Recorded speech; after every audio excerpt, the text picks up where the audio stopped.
ಈ ಶಾಲೆಯಲ್ಲಿ ಕಲಿಯುವಂಥ ವಿದ್ಯಾರ್ಥಿಗಳ ಸಂಖ್ಯೆ ಕೂಡ ವರ್ಷದಿಂದ ವರ್ಷಕ್ಕೆ ಹೆಚ್ಚಾಗ್ತಾ ಇದೆ.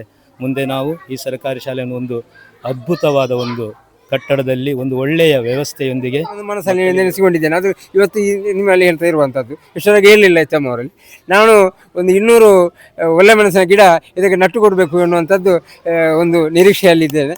ಅದು ತೊಟ್ಟೆಯಲ್ಲೆಲ್ಲ ಹಾಕಿ ರೆಡಿ ಮಾಡಿ ಇಟ್ಟಿದ್ದೇನೆ. ಆದರೆ ಈಗ ನಿಮ್ಮಲ್ಲಿ ಹೇಳಿದಷ್ಟು ಇಷ್ಟೊಳಗೆ ಹೇಳಿಲ್ಲ ಯಾರಲ್ಲಿ. ನನಗೆ ಇರೋದು ಒಂದು ಮಗಳು ಕೊಟ್ಟ ಮೇಲೆ ನನ್ನ ಇದವರು ಯಾರು ಈ ಶಾಲೆಗೆ ಬರುವುದಿಲ್ಲ. ಯಾಕೆಂದರೆ ಇದು ನಮಗೆ ಬೇಕಾಗಿ ಮಾಡುವುದಲ್ಲ, ಇನ್ನು ಮುಂದಿನ ಪೀಳಿಗೆ ಮುಂದಿನ ಜನಗಳಿಗೆ ಇದೊಂದು ಅನುಕೂಲ ಆಗಲಿ ಅಂತ ನಮ್ಮ ಒಂದು ಸೇವೆ. ನಾನು ಡೌಟೇ ಇಟ್ಕೊಂಡಿಲ್ಲ ಕಣ. ನಮ್ಮ ಬದುಕಲು ದೀಪಾವಳಿ ಬಂದೇ ಬರುತ್ತೆ. ಪಟಾಕಿ ಯಾವಂದೇ ಆಗಿರ್ಲಿ, ಅಂಟ್ಸೋರ್ ನಾವಾಗಿರ್ಬೇಕು.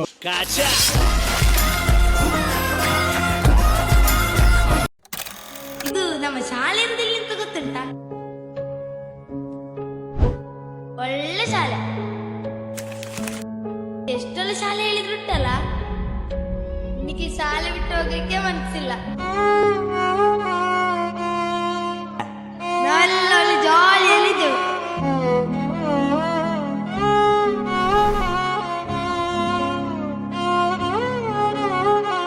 ಒಳ್ಳೆ ಊರು, ಒಳ್ಳೆ ಶಾಲೆ, ಎಲ್ಲ ಒಳ್ಳೆ.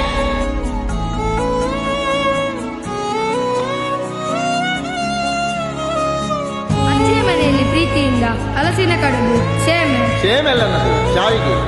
ಶಾವಿಗೆ ಎಲ್ಲವೂ ಮಾಡಿಕೊಟ್ಟು ನನ್ನ ರಜಾ ದಿನಗಳು ಮೋಜಿನಿಂದ ತುಂಬಿ. ವೆರಿ ಗುಡ್, ಕೂತ್ಕೋ. ಹಾಯ್, ಹಲೋ, ಎಲ್ರಿಗೂ ಕೂಡ ನಮಸ್ಕಾರ. ಯಾರೆಲ್ಲ ವಿಡಿಯೋ ನೋಡ್ತಾ ಇದ್ದೀರಾ ಎಲ್ರಿಗೂ ಕೂಡ welcome back to my YouTube channel ಅಂತ ಹೇಳ್ತಾ, ಸಪೋರ್ಟ್ ಮಾಡಿ, ಶೇರ್ ಮಾಡಿ, ಸಬ್ಸ್ಕ್ರೈಬ್ ಮಾಡಿದವರು ಸಬ್ಸ್ಕ್ರೈಬ್ ಮಾಡಿ ಅಂತ ಹೇಳ್ತಾ, ಫ್ರೆಂಡ್ಸ್ ನಾನಿವತ್ತು ಬಂದಿರುವಂಥದ್ದು ನಾನು 1ನೇ ತರಗತಿಯಿಂದ 8ನೇ ತರಗತಿವರೆಗೆ ಕಲ್ತಿರುವಂತಹ ಶಾಲೆಗೆ. ಅದೆಷ್ಟೋ ಕನಸುಗಳನ್ನು ಅದೆಷ್ಟೋ ನನಸು ಮಾಡಿರುವಂತಹ ಶಾಲೆ ಇದು ನಮ್ಮದಾಗಿರುವಂಥದ್ದು. ಹಾಗಾಗಿ ಇಲ್ಲಿ ಅದೆಷ್ಟೋ ವಿದ್ಯಾರ್ಥಿಗಳು ಓದಿ ಬೇರೆ ಬೇರೆ ಕೆಲಸಕ್ಕೆ ಸೇರಿರುವಂಥದ್ದು. ಆದರೆ ಪ್ರೆಸೆಂಟ್ ಸಿಚುವೇಷನಲ್ಲಿ ಏನಾಗ್ತಿದೆ ಅಂತ ನಮಗೆಲ್ಲರಿಗೂ ಕೂಡ ಗೊತ್ತಾಗಿರುವಂಥದ್ದು. ಕಳೆದ 5 ವರ್ಷಗಳಿಂದ ಸಾವಿರಾರು ಸರ್ಕಾರಿ ಶಾಲೆಗಳು ಮುಚ್ಚಿ ಹೋಗಿರುವಂಥದ್ದು. ಕಾರಣ ಅದೆಷ್ಟೋ ಪ್ರೈವೇಟ್ ಸ್ಕೂಲು ಕಾಲೇಜುಗಳು ಬೆಳೀತಿರುವಂಥದ್ದಲ್ಲ, ಆದರೆ ನಮ್ಮ ಕಲ್ತಿರುವಂಥ ಗೌರ್ಮೆಂಟ್ ಸ್ಕೂಲು ಕಾಲೇಜನ್ನು ಉಳಿಸಬೇಕು ಅನ್ನುವಂಥದ್ದು ನಮಗೆಲ್ಲರಿಗೂ ಕೂಡ ತುಂಬ ಮುಖ್ಯ ಆಗಿರುವಂಥದ್ದು. ಹಾಗಾಗಿ ನಾನಿವತ್ತು ಬಂದಿರುವಂಥದ್ದು ನಾನು ಕಲ್ತಿರುವಂಥ ಮೈರೋದಡ್ಕ ಸ್ಕೂಲ್ಗೆ. ಇಲ್ಲಿ ಅದೆಷ್ಟೋ ಬೇರೆ ಬೇರೆ ಬಿಲ್ಡಿಂಗ್ ಕನ್ಸ್ಟ್ರಕ್ಷನ್ ಆಗ್ತಾ ಇರುವಂಥದ್ದು. ಹಾಗಾಗಿ ಆ ಬಿಲ್ಡಿಂಗ್ ಆಗಿರ್ಬೋದು, ಊರಿನ ಪರ ಊರಿನ ಸಹಾಯ ಆಗಿರ್ಬೋದು, ಅದ್ರ ಜೊತೆಗೆ ಇಲ್ಲಿರುವಂಥ ಸರ್ ಆಗಿರ್ಬೋದು, ಇವರೆಲ್ಲರೂ ಕೂಡ ಒಟ್ಟು ಸೇರಿ ಆ ಒಂದು ಬಿಲ್ಡಿಂಗ್ನ ಕನ್ಸ್ಟ್ರಕ್ಷನ್ನ ತುಂಬ ಚೆನ್ನಾಗಿ ಮಾಡ್ತಾ ಇರುವಂಥದ್ದು. ಯಾವ ಬರದಿಂದ ಕೆಲಸ ಸಾಗ್ತಾ ಇದೆ ಅಂತ ನಾನಿವತ್ತು ಕರೆಕ್ಟ್ ಟೈಮಿಗೆ ಬಂದಿದ್ದೀನಿ ಅಂತ ಅನ್ಕೋತೀನಿ. ಬಿಕಾಸ್ ಇವತ್ತೇ ಕೆಲಸ ಆರಂಭವಾಗಿರುವಂಥದ್ದು. ಈ ಕಬ್ಬಿನದ್ದೆಲ್ಲ ಮಕ್ಕಳೆಲ್ಲ ಯಾವ ರೀತಿಯಾಗಿ ಆಟ ಆಡ್ತಾ ಇದ್ದಾರೆ ಅಂತ ನೀವು ನೋಡ್ತಾ ಇರ್ಬೋದು. ಬನ್ನಿ ಊರವ್ರ ಹತ್ರ ಮಾತಾಡಿಸುವ, ಊರವರು ಏನು ಹೇಳ್ತಾರೆ, ಅದ್ರ ಜೊತೆಗೆ ಇಲ್ಲಿಯ ಸರ್ ಅವರೆಲ್ಲ ಏನು ಹೇಳ್ತಾರೆ ಅಂತ ಈ ವಿಡಿಯೋ ನೋಡ್ಕೊಂಡು ಬರೋಣ. ನಾವು ಕಲ್ತಿರುವಂಥ ಸರ್ಕಾರಿ ಶಾಲೆಗಳು ಉಳಿಬೇಕು. ಇವತ್ತು ಅದೆಷ್ಟೋ ಬೇರೆ ಬೇರೆ ವ್ಯಕ್ತಿಗಳು ದೊಡ್ಡ ದೊಡ್ಡ ಸಾಧನೆಯನ್ನು ಮಾಡಿರ್ಬೋದು.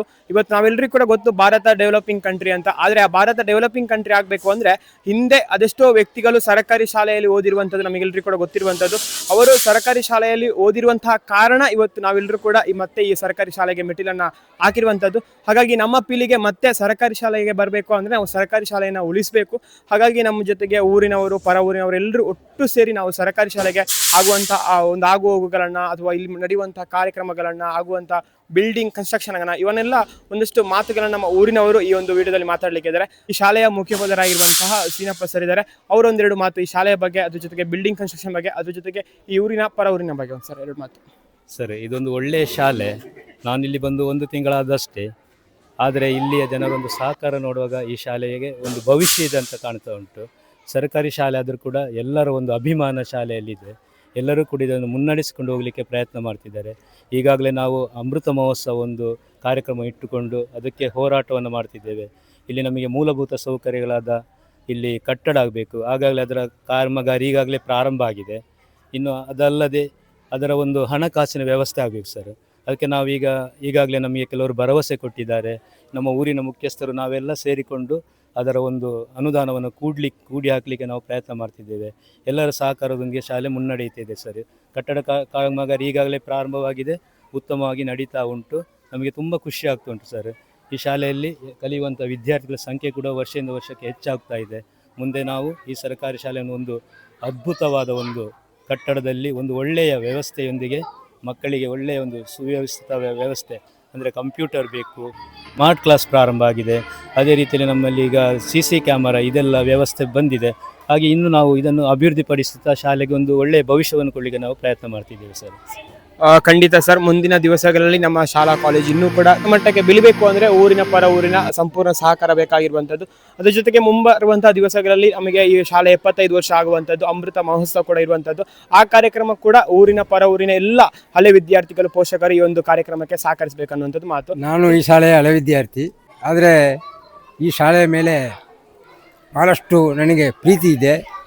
ಆ ಪ್ರೀತಿಯನ್ನಿಟ್ಟು ನಾನು ಅವತ್ತಿನಿಂದ ಇವತ್ತಿನವರೆಗೂ ಕೆಲಸ ಮಾಡ್ತಾಯಿದ್ದೇನೆ. ಯಾಕೆ ಅಂತ ಹೇಳಿದರೆ ಈ ಶಾಲೆಯಲ್ಲಿ ಕನಿಷ್ಠ ಒಂದು 4,500 ಮಕ್ಕಳು ಓದಿ ಕಲಿತವರು. ಅವರ ಮೇಲೆ ನಂಬಿಕೆ ನಮಗಿದೆ. ಈ ಶಾಲೆ ಇನ್ನೂ ಎತ್ತರಕ್ಕೆ ಹೋಗಲಿಕ್ಕೆ ಅವರೆಲ್ಲರೂ ನಮಗೆ ಸಹಕಾರ ಮಾಡ್ತಾರೆ ಎನ್ನುವಂಥದ್ದು ಮೊದಲನೇ ವಿಶ್ವಾಸ. ನಮಗೆ ಖಂಡಿತವಾಗಿ ಮಾಡ್ತಾರೆ ಎನ್ನುವಂಥದ್ದು ಇದೆ. ಯಾಕೆಂತೇಳಿದರೆ ನಾವು ಅವರ ಹತ್ತಿರ ಹೋಗಲಿಲ್ಲ, ಇನ್ನು ಹೋಗಬೇಕಷ್ಟೇ. ಇನ್ನು ಹೋದ ತಕ್ಷಣ ನಾವು ಕಲಿತ ಶಾಲೆ ಎನ್ನುವಂಥದ್ದು ಅವರಿಗೊಂದು ಪ್ರೀತಿ, ನಮ್ಮ ಮಾತಿನ ಮೇಲೆ ಅವರಿಗೊಂದು ಪ್ರೀತಿ ಬಂದರೆ ನಮಗೆ ನಮ್ಮ ಈ ಶಾಲೆ ನಮ್ಮ ಎಷ್ಟು ನಿರೀಕ್ಷೆ ಇಟ್ಟಿದ್ದೇವೋ ಅದರಿಂದ ಹೆಚ್ಚು ಪಾಲು ಅಭಿವೃದ್ಧಿ ಆಗಲಿಕ್ಕೆ ಸಾಧ್ಯ ಇದೆ. ಮತ್ತೊಂದು ಏನು ಅಂತ ಹೇಳಿದರೆ 1950ರಲ್ಲಿ ಈ ಶಾಲೆ ಪ್ರಾರಂಭ ಆಗಿದೆ. ಆಗ ಈ ಶಾಲೆಯನ್ನು ಸ್ಥಾಪನೆ ಮಾಡಿದಂಥವರು ಗೋವಿಂದ ಬಾಂಗಣ್ಣರಾಗಿರ್ಬೋದು, ಸುಬ್ರಾಯ ಬಾಂಗಣ್ಣರಾಗಿರ್ಬೋದು, ಮತ್ತು ಜಾಗ ಕೊಟ್ಟಂಥ ಬೋರಪೂಜಾರಿಯವರಾಗಿರ್ಬೋದು. ಇದು ಬಟ್ಟಮಾರ್ ಬೋರಪೂಜಾರಿಯವರ ಕುಮ್ಕಿ ಅಂತ ಆಗ್ತದೆ. ಅವರು ಆ ಕಾಲದಲ್ಲಿ ಈ ಶಾಲೆ ಮಾಡದಿದ್ದರೆ ಇಲ್ಲಿ ಕೆಲವು ಮಕ್ಕಳಿಗೆ ವಿದ್ಯಾಭ್ಯಾಸ ಇಲ್ಲದಿರ್ತಿತ್ತು. ಯಾಕೆಂತ ಹೇಳಿದರೆ ದೂರ ಹೋಗಲಿಕ್ಕೆ ಅನುಕೂಲ. ಅದಕ್ಕೆ ಕಾರಣ ನಾನೇ ಆಗಿರ್ಬೋದು ಅಂತ ಒಂದು ಅನುಕೂಲ ಮಾಡಿಕೊಟ್ಟಂಥವರನ್ನು ಸಹ ಮನಸ್ಸಲ್ಲಿ ಪ್ರಾರ್ಥಿಸೋದು ಭಾಳ ಒಳ್ಳೆಯದು ಅಂತ ಕಾಣ್ತದೆ ನನಗೆ. ಮತ್ತು ಈಗ ಈ ಶಾಲೆಗೆ ಜಾಗವು RTC ಆಗಿದೆ, ಒಂದು 3 ಎಕರೆ ಚಿಲ್ಲರೆ RTC ಆಗಿದೆ. ಮತ್ತು ತೋಟ ಇದೆ, ಒಂದು 150-400 ಅಡಿಕೆ ಮರ ಇದೆ, ಮತ್ತು ತೆಂಗಿನ ಮರ ಇದೆ. ಇನ್ನು ಈ ಸಲ ಪ್ರಶಾಂತರಿಗೆ ಅದನ್ನು 3 ವರ್ಷ, ಇನ್ನು ಬರುವ ವರ್ಷ ಎರಮಿಗೆ ಬರ್ತದೆ. ಆಗ ತುಂಬ ದುಡ್ಡಿಗೆ ಸಿಗಬಹುದು. ಇದು ಯಾಕೆ ಇಷ್ಟವೆಲ್ಲ ನಾವು ಕಷ್ಟಪಟ್ಟು ಮಾಡಿದ್ದೇವೆ ಅಂತೇಳಿದರೆ ಮುಂದಿನ ಮಕ್ಕಳ ಕೈಯಿಂದ, ಪೋಷಕರ ಕೈಯಿಂದ ದುಡ್ಡು ತೆಗೊಳ್ಳದೆ ಇಲ್ಲಿ ಫ್ರೀ ಸರ್ವಿಸಿಗೆ ತಗೊಂಡಂಥ ಟೀಚರಿಗೆ ಅದರಲ್ಲಿ ಬಂದಂಥ ದುಡ್ಡು ಅವರಿಗೆ ಸಂಬಳ ಕೊಡಲಿಕ್ಕೆ ಆಗಬೇಕು. ಶಾಲೆ ಮತ್ತು ಎತ್ತರಕ್ಕೆ ಹೋಗಬೇಕಿದ್ರೆ ಊರಿನವರಿಗೆ ಬಾಧೆ ಆಗಬಾರ್ದು, ಈ ಮುಂದಿನ ಮಕ್ಕಳಿಗೆ ಬಾಧೆ ಆಗಬಾರ್ದು ಎನ್ನುವಂಥ ರೀತಿಯಲ್ಲಿ ನಾವು ಇಷ್ಟು ಜನ, ಈಗ ಮೋಹನ್ ಬಂಗೇರ್ ಆಗಿರ್ಬೇಕು, ಪಾಂಡು ಆಗಿರಬೇಕು, ಈಗ ಹಳೆ ವಿದ್ಯಾ ಸಂಘದ ಅಧ್ಯಕ್ಷರು ಪ್ರಶಾಂತರಾಗಬೇಕು, ಎಲ್ಲರೂ ನಾವು ಒಟ್ಟು ಸೇರಿಕೊಂಡು ಈ ಕೆಲಸವನ್ನು ಮಾಡುವಂಥದ್ದು. ಯಾಕೆಂದರೆ ಮುಂದಿನ ಪೀಳಿಗೆ ಯಾವುದೇ ಬಾಧೆ ಆಗಬಾರ್ದು. ಮತ್ತೊಂದು ನಾನೊಂದು ಮನಸ್ಸಲ್ಲಿ ನೆನೆಸಿಕೊಂಡಿದ್ದೇನೆ, ಅದು ಇವತ್ತು ನಿಮ್ಮಲ್ಲಿ ಹೇಳ್ತಾ ಇರುವಂಥದ್ದು. ಇಷ್ಟೊಳಗೆ ಹೇಳಿಲ್ಲ ಎಚ್ಚಮ್ಮ ಅವರಲ್ಲಿ. ನಾನು ಒಂದು 200 ಒಳ್ಳೆ ಮೆಣಸಿನ ಗಿಡ ಇದಕ್ಕೆ ನಟ್ಟು ಕೊಡಬೇಕು ಎನ್ನುವಂಥದ್ದು ಒಂದು ನಿರೀಕ್ಷೆಯಲ್ಲಿದ್ದೇನೆ. ಅದು ತೊಟ್ಟೆಯಲ್ಲೆಲ್ಲ ಹಾಕಿ ರೆಡಿ ಮಾಡಿ ಇಟ್ಟಿದ್ದೇನೆ. ಆದರೆ ಈಗ ನಿಮ್ಮಲ್ಲಿ ಹೇಳಿದೆ ಅಷ್ಟೇ, ಇಷ್ಟೊಳಗೆ ಹೇಳಿಲ್ಲ ಯಾರಲ್ಲಿ ನಾನು. ಹಾಗೆ ಇಷ್ಟು ಮಾತಾಡಲಿಕ್ಕೆ ಅವಕಾಶ ಕೊಟ್ಟು ನಿಮಗೆ ವಂದಿಸ್ತೇನೆ. ಖಂಡಿತ ಸರ್, ನೀವು ಇವತ್ತೆಲ್ಲ ನಾನು ಕಲಿಯುವಂಥ ಸಮಯದಲ್ಲೂ ಕೂಡ ಪ್ರತಿ ಸಾರಿ ಕೂಡ ಶಾಲೆಗೆ ಬರ್ತಾ ಇರುವಂಥದ್ದು, ಮಕ್ಕಳಿಗೆಲ್ಲ ಸ್ವೀಟನ್ನು ಕೊಡ್ತಾ ಇರುವಂಥ ನಮಗೆಲ್ಲರೂ ಕೂಡ ಗೊತ್ತಿರುವಂಥದ್ದು. ಹಾಗಾಗಿ ನಿಮ್ಮ ಸಂಪೂರ್ಣ ಸಹಕಾರ ಅವತ್ತೂ ಇತ್ತು, ಇವತ್ತಿಗೂ ಇದೆ, ಮುಂದಿನ ಕೂಡ ಇರಬೇಕು ಅಂತದ್ದು ನಮ್ಮ ಮಾತು. ಅದ್ರ ಜೊತೆಗೆ ನಮ್ಮೊಟ್ಟಿಗೆ ಮೋಹನ್ ಬಂಗೇರ ಇವರು ಕೂಡ ಇದ್ದಾರೆ. ನಾವು ಕಲಿಯುವಂಥ ಸಮಯದಲ್ಲಿ ಕೀ ಏನಾದರೂ ಬೇಕು ಅಂದರೆ ಇಲ್ಲಿಂದನೇ ಪಡ್ಕೊಂಡು ಹೋಗ್ತಾ ಇರುವಂಥದ್ದು. ಹಾಗಾಗಿ ಇವರೊಂದೆರಡು ಮಾತು. ನಾನು ಈ ಶಾಲೆಯ ಹಳೆ ವಿದ್ಯಾರ್ಥಿ. ನನಗೆ ಚಿಕ್ಕಂದಿನ ನಾನು ಶಾಲೆ ಬಿಟ್ಟ ನಂತರ ಇಲ್ಲಿಯೇ ನನ್ನ ಅಜ್ಜಿ ಮನೆ ಇಲ್ಲಿ ವಾಸ್ತವಾದ ಮೇಲೆ ಈ ಶಾಲೆಗೂ ನನಗೂ ತುಂಬ ಸಂಪರ್ಕ ಇರ್ತದೆ. ಏನಿದ್ರೂ ಕೂಡ ಮೊದಲು ಕರೆಯೋದು ನನ್ನನ್ನೇ. ಈ ಶಾಲೆ ಎದುರು ಕಡೆ ನನ್ನ ಬಿಲ್ಡಿಂಗ್ ಇದೆ. ಈಗ ನಾನು ಹಳೆ ವಿದ್ಯಾರ್ಥಿ, ನನ್ನ ಮಗಳು ಕೂಡ ಹಳೆ ವಿದ್ಯಾರ್ಥಿ. ನಾವೀಗ ಏನು ಮಾಡಿದ್ದೇವೆ ಅಂದರೆ ನಮ್ಮ ಹಳೆ ವಿದ್ಯಾರ್ಥಿಯವರ ಸವಿನೆನಪಿಗಾಗಿ ಅಂತ ಒಂದು 2 ಕ್ಲಾಸ್ ರೂಮು ಮಾಡುವ, ನಮ್ಮ 75ನೇ ವರ್ಷದ ಸುವರ್ಣ ಮಹೋತ್ಸವಕ್ಕೆ ಅಂತ ತೀರ್ಮಾನ ಮಾಡಿದ್ದೇವೆ. ಇಲ್ಲಿ ತುಂಬ ಜನರು ಕಲಿತು ದೂರದ ಊರಿನಲ್ಲಿ ದೊಡ್ಡ ದೊಡ್ಡ ಕೆಲಸದಲ್ಲಿದ್ದಾರೆ. ಅವರೆಲ್ಲ ಸೇರಿ ನಮಗೆ ಇದಕ್ಕೆ ಎಷ್ಟು ಬೇಕು ಅನುದಾನ ಅದನ್ನು ಅವರು ಕೊಟ್ಟರೆ ತುಂಬ ಉತ್ತಮ. ಯಾಕೆಂದರೆ ನನಗೆ ಇರೋದು ಒಂದು ಮಗಳು ಕೊಟ್ಟ ಮೇಲೆ ನನ್ನ ಇದವರು ಯಾರು ಈ ಶಾಲೆಗೆ ಬರುವುದಿಲ್ಲ.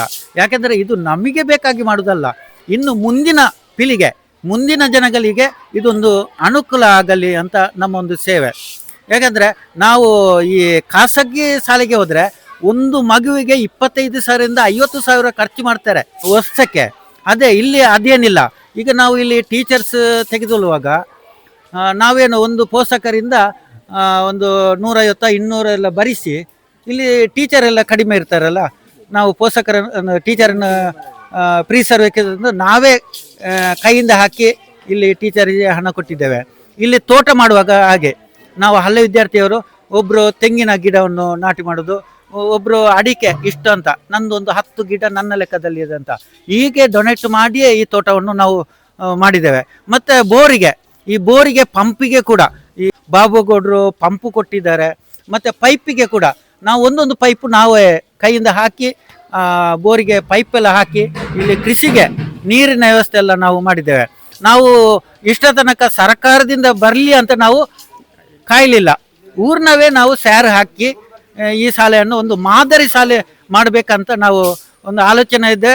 ಅದಕ್ಕೆ ಇಲ್ಲಿ ಯಾರೆಲ್ಲ ಕಲ್ತಿದ್ದಾರೆ, ಹಲವು ವಿದ್ಯಾರ್ಥಿ ಇದ್ದಾರೆ, ಎಲ್ಲಿ ಊರಿನಲ್ಲಿದ್ದರೂ ಕೂಡ ಅವರು ಈ ಶಾಲೆಗೆ ದೇಣಿಗೆ ಕೊಡಬೇಕಾಗಿ ನಾವು ಈ ಮೂಲಕ ನಿಮಗೆ ಸಂದೇಶವನ್ನು ಕಳಿಸ್ತೇವೆ. Okay, thank you. ಹಿಂದಿನ ಕಾಲದಲ್ಲಿ ಸರ್ಕಾರಿ ಶಾಲೆಗಳು ನಮ್ಮ ಸಮಾಜದ ಹೆಮ್ಮೆಯಾಗಿದ್ದವು. ಅಲ್ಲಿ ಓದಿದಂತಹ ಮಕ್ಕಳು ದೊಡ್ಡ ಸ್ಥಾನಗಳಿಗೆ ಏರಿ ದೇಶವನ್ನೇ ಕಟ್ಟಿದವರು. ಆದರೆ ಇಂದಿನ ಪರಿಸ್ಥಿತಿಯಲ್ಲಿ ಅದೇ ಶಾಲೆಗಳು ಒಂದೊಂದಾಗಿ ಮುಚ್ಚುತ್ತಿರುವುದು ನೋವಿನ ಸಂಗತಿ. ವಿದ್ಯಾರ್ಥಿಗಳ ಕೊರತೆ, ಮೂಲ ಸೌಕರ್ಯದ ಅಭಾವ ಮತ್ತು ಜನರ ಮನಸ್ಥಿತಿ ಬದಲಾವಣೆ ಇವೆಲ್ಲವೂ ಕೂಡ ಸೇರಿ ಸರ್ಕಾರಿ ಶಿಕ್ಷಣ ವ್ಯವಸ್ಥೆಯನ್ನು ದುರ್ಬಲ ಮಾಡುತ್ತಿದೆ. ನಾವು ಒಂದು ಸತ್ಯವನ್ನು ಅರಿತುಕೊಳ್ಳಲೇಬೇಕು. ಸರ್ಕಾರಿ ಶಾಲೆ ಎಂದರೆ ಅದು ಕೇವಲ ಕಟ್ಟಡವಲ್ಲ, ಅದು ಸಾವಿರಾರು ಬಡ ಮಕ್ಕಳ ಕನಸು. ಕನ್ನಡ ಭಾಷೆಯ ಬೆನ್ನೆಲುಬು ಕೂಡ ಇದೇ ಶಾಲೆಗಳು. ಇವು ಮುಚ್ಚಿದರೆ ನಮ್ಮ ಭಾಷೆ, ನಮ್ಮ ಸಂಸ್ಕೃತಿ, ನಮ್ಮ ಕನ್ನಡ ಸಮಾಜದ ಶಿಕ್ಷಣದ ಅವಕಾಶಗಳು ನಿಧಾನವಾಗಿ ಅಂತ್ಯಗೊಳ್ಳುತ್ತದೆ. ಶಿಕ್ಷಣ ಎಂಬುವಂಥದ್ದು ಎಲ್ಲರಿಗೂ ಕೂಡ ಸಮಾನವಾಗಿ ಸಿಗಬೇಕಾದಂತಹ ಹಕ್ಕು. ಅದಕ್ಕಾಗಿ ನಾವು ಸರ್ಕಾರದ ಮೇಲೆ ಒತ್ತಡ ತರಲೇಬೇಕು, ಉತ್ತಮ ಸೌಲಭ್ಯಗಳನ್ನು ಒದಗಿಸಲೇಬೇಕು ಮತ್ತು ಮಕ್ಕಳನ್ನು ಸರ್ಕಾರಿ ಶಾಲೆಗಳ ಕಡೆಗೆ ಪ್ರೋತ್ಸಾಹಿಸಲೇಬೇಕು. ಇದು ಕೇವಲ ಶಿಕ್ಷಣದ ವಿಷಯವಲ್ಲ, ಇದು ನಮ್ಮ ಸಮಾಜದ ಭವಿಷ್ಯದ ಪ್ರಶ್ನೆ. ಇಂದು ನಾವೆಲ್ಲರೂ ಸೇರಿ ಗಮನ ಕೊಡದಿದ್ದರೆ ನಾಳೆ ನಮ್ಮ ಮಕ್ಕಳಿಗೆ ಸಮಾನ ಅವಕಾಶಗಳು ಇರುವುದಿಲ್ಲ. ಆದ್ದರಿಂದ ಸರ್ಕಾರಿ ಶಾಲೆಗಳನ್ನ ಉಳಿಸೋದು, ಬೆಳೆಸೋದು ಕರ್ತವ್ಯವಾಗಿದೆ. ಹೇಳ್ತಾ ಯಾರೆಲ್ಲ ಸರ್ಕಾರಿ ಶಾಲೆಗಳಲ್ಲಿ ಓದಿದ್ದೀರಾ, ದಯವಿಟ್ಟು ಈ ವಿಡಿಯೋನ ನಿಮ್ಮ ಫ್ರೆಂಡ್ಸಿಗೆ, ನಿಮ್ಮ ಫ್ಯಾಮಿಲಿಗೆ ಶೇರ್ ಮಾಡಿ. ಅದ್ರ ಜೊತೆಗೆ ಸರ್ಕಾರಿ ಶಾಲೆಯನ್ನ ಉಳಿಸೋದ್ರಲ್ಲಿ ನಾವೆಲ್ಲರೂ ಕೂಡ ಕೈ ಜೋಡಿಸೋಣ ಅಂತ ಹೇಳ್ತಾ, ನಿಮ್ಮ ಕೈಯಿಂದ ಆದಷ್ಟು ತನು ಮನ ಧನದ ಮುಖಾಂತರ ಸಹಾಯ ಮಾಡಿ ಈ ಶಾಲೆಗೆ ಅಂತ ಹೇಳ್ತಾ ಈ ವಿಡಿಯೋನ ಎಂಡ್ ಮಾಡ್ತಾ ಇದ್ದೀನಿ. Thank you so much.